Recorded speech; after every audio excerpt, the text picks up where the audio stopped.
আউযুবিল্লাহি মিনাশ শাইতানির রাজিম বিসমিল্লাহির রহমানির রহিম। পর্ব 2। আজকে আমি তোমাদের সাথে সূরা মুলক এবং আরও যে কোনো একটা সূরার বাংলা অর্থ শেয়ার করব। আশা করছি সবাই মনোযোগ দিয়ে শুনবে, আর শুনলে ভালো লাগা থেকে আল্লাহ পাক চাইলে আমরা আমল করার জন্য খুব বেশি বেশি আগ্রহী হয়ে উঠব। আসসালামু আলাইকুম রহমতুল্লাহি ওয়া বারাকাতুহু। জুম্মা মুবারক টু অল গাইস। সূরা মুলক।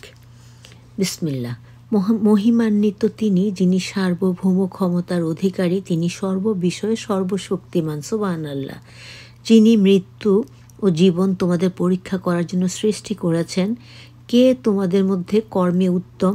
তিনি পরাক্রমশালী, ক্ষমাশীল, যিনি স্তরে স্তরে বিন্যস্ত সপ্তাকাশ সৃষ্টি করেছেন। দয়াময় আল্লাহর সৃষ্টিতে তুমি কোনো খুঁত দেখতে পাবে না। আবার চোখ মেলে দেখো, কখনো কোনো ত্রুটি তুমি খুঁজে পাবে না। তারপর তুমি বারবার চোখ মেলে দেখো, কোনো ত্রুটি না পেয়ে তোমার দৃষ্টি ব্যর্থ হয়ে ক্লান্ত হয়ে ফিরে আসবে। সুবহানাল্লাহ। আমি নিকটবর্তী আকাশকে সুশোভিত করেছি প্রদীপমালা দ্বারা, এবং ওদের করেছি শয়তানের প্রতি নিক্ষেপের উপকরণ, এবং ওদের জন্য প্রস্তুত রেখেছে জ্বলন্ত অগ্নির শাস্তি। আল্লাহ মাফ করো।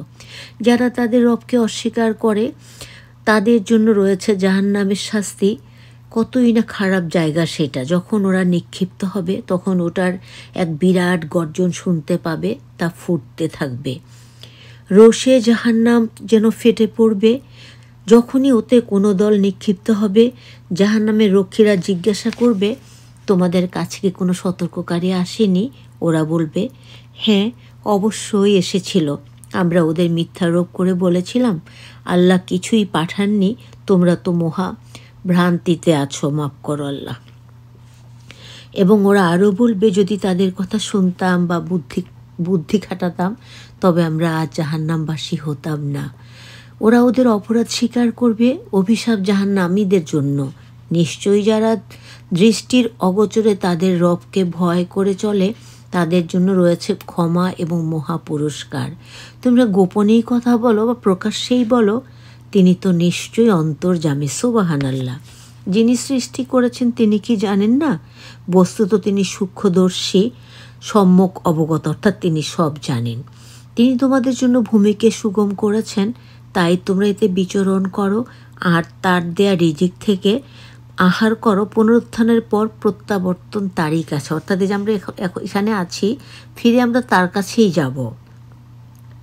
তোমরা কি নিশ্চিত আকাশে যিনি আছেন তিনি তোমাদেরকে ভূমি ধসিয়ে দেবেন না, আর তা থরথর করে কাঁপতে থাকবে না? তোমরা কি নিশ্চিত আকাশে যিনি আছেন তিনি তোমাদের উপর কঙ্কর বৃষ্টি বর্ষাবেন না? তখন জানতে পারবে কত কঠোর ছিল আমার সতর্কবাণী। এদের পূর্ববর্তীরা মিথ্যারোপ করেছিল, ফলে কত কঠোর হয়েছিল ওদের প্রতি আমার শাস্তি। ওরা কি ঊর্ধ্বাকাশে উড্ডীয়মান বিহঙ্গকুল দেখে না, যারা পাখা বিস্তার ও সংকুচিত করে? দয়াময় আল্লাহ ওদের স্থির রাখেন। নিশ্চয়ই তিনি সর্ববিষয়ে সর্বজ্ঞানী, সর্বদ্রষ্টা। দয়াময় আল্লাহ ছাড়া তোমাদের কি কোনো সৈন্যবাহিনী আছে যারা তোমাদের সাহায্য করবে? কাফেররা তো বিভ্রান্তিতে রয়েছে। তিনি যদি রিজিক বন্ধ করেন তবে কে আছে যে তোমাদের রিজিক দেবে? বস্তুত অবাধ্যত বিমুখতায় ডুবে রয়েছে। যে ব্যক্তি মুখে ভর দিয়ে চলে সে কি সঠিক পথে চলে, নাকি সেই ব্যক্তি যে সোজা হয়ে সরল পথে চলে? সুবহানাল্লাহ। এই যে অনেকেই মুখে অনেক কিছু বলেন কিন্তু কাজের ক্ষেত্রে সেগুলো করেন না। আল্লাহ পাক বলেছেন, তারাই কি সঠিক, নাকি যারা সহজ সরল সুন্দর পথে আল্লাহ এবং রাসূলের দেখানো পথে চলে তারা সঠিক? সুবহানাল্লাহ। বলো, তিনিই তোমাদের সৃষ্টি করেছেন এবং তোমাদের দিয়েছেন শ্রবণ শক্তি, মানে শোনার শক্তি, ও অন্তঃকরণ, মানে মনের ব্যাপারের কথা বলা হয়েছে। তোমরা অল্পই কৃতজ্ঞতা প্রকাশ করো। বলো, তিনি পৃথিবীতে তোমাদের বিস্তৃত করেছেন এবং তারই কাছে তোমরা সমবেত হবে। কাফেররা বলেন, তোমরা সত্যবাদী হলে এই প্রতিশ্রুতির বাস্তবায়ন কবে হবে বলো? আল্লাহ মাফ করুন, আস্তাগফিরুল্লাহ। তখন আমাদেরকে কি বলতে বলেছেন আল্লাহ বলতে বলেছেন, বলো, এর জ্ঞান আল্লাহর কাছে আছে, আমি তো স্পষ্ট সতর্ককারী মাত্র। যখন শাস্তি আসন্ন দেখবে তখন কাফেরদের চেহারা ম্লান হয়ে যাবে এবং ওদের বলা হবে, এটাই তো তোমরা চাইতে। বলো, তোমরা ভেবে দেখেছো কি, যদি আল্লাহ আমাকে ও আমার সাথীদের ধ্বংস করেন অথবা আমাদের প্রতি দয়া প্রদর্শন করেন, তবে কাফেরদেরকে কে রক্ষা করবে মর্মস্ত শাস্তি হতে? বলো, তিনি দয়াময়। তার উপরই নির্ভর করে শীঘ্রই তোমরা জানতে পারবে কে স্পষ্ট বিভ্রান্তিতে রয়েছে, অর্থাৎ খুব শীঘ্রই সবাই জানতে পারবে কারা ভুল পথে আছে। বলো, তোমরা ভেবে দেখেছো কি, যদি তোমাদের পানি ভূগর্ভে চলে যায় তবে কে তোমাদের এনে দেবে প্রবাহমান পানি? সুবহানাল্লাহ।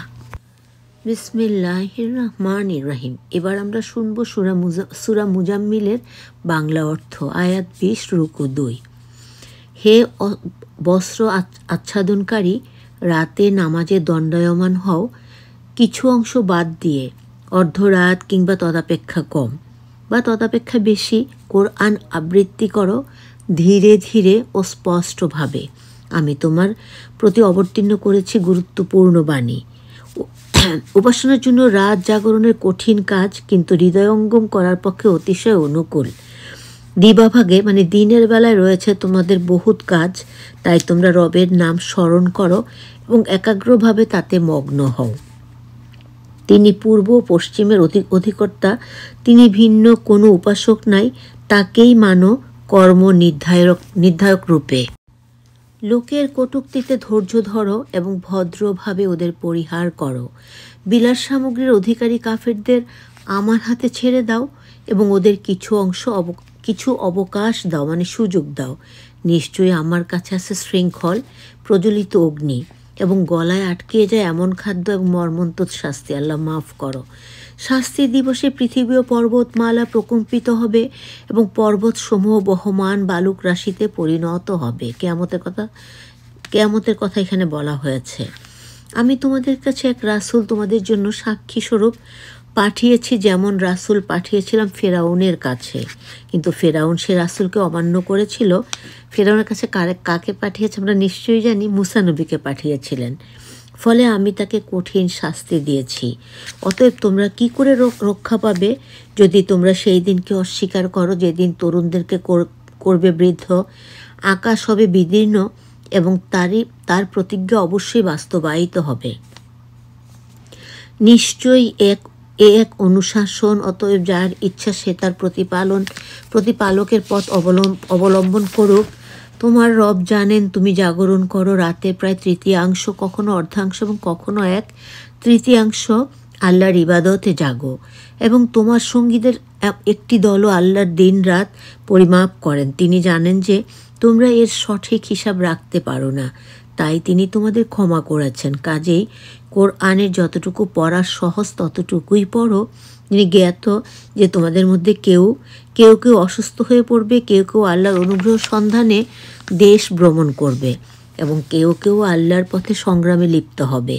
কাজে কোরআন থেকে যতটুকু সহজসাধ্য আবৃত্তি করো, নামাজ কায়েম করো, জাকাত দাও এবং আল্লাহকে দাও উত্তম ঋণ। সুবহানাল্লাহ।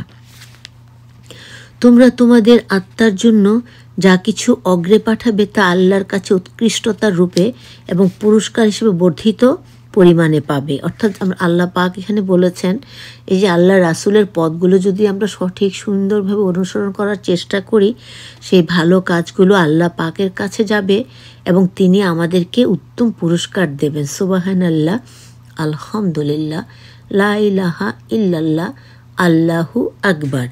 তোমরা ক্ষমা চাও আল্লাহর কাছে, নিশ্চয়ই আল্লাহ ক্ষমাশীল ও পরম দয়ালু। সুবহানাল্লাহ। এই যে আমি তোমাদের সাথে এখন সূরা মুলক আর সূরা মুজাম্মিলের বাংলা অর্থ শেয়ার করলাম। যদি আমরা একটু মনোযোগ দিয়ে শুনি এবং আমরা নবীর সুন্নাহ মোতাবেক, কোরআন মোতাবেক বেশি বেশি আমল করার চেষ্টা করি, সেইভাবে চলা বলার অভ্যাস জীবনে গড়ে তুলি, তাহলে এই জীবনটা হয়তো কষ্টে যেতে পারে, কিন্তু পরজীবনটা অনেক সুন্দর হবে।